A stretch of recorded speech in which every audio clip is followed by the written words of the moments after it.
Malgré les interdictions et les panneaux pourtant éloquents, les intrusions dans l'embouchure du Var sont fréquentes. Comme ces jeunes promeneurs, certains s'introduisent dans la zone humide sans forcément savoir qu'ils dérangent la faune sauvage. On voit qu'il n'y a personne, du coup on y va, il y a aucune vie, quoi. Et Daniel Narcy tente à chaque fois de sensibiliser. Vous le saviez ou pas?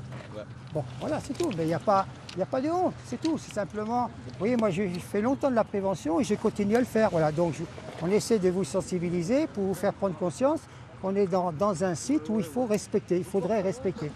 Des promeneurs s'y aventurent, mais aussi des braconniers sur le littoral et près des côtes. Toute pêche y est strictement interdite. Vous voyez le bateau qui est là, il est en totale infraction.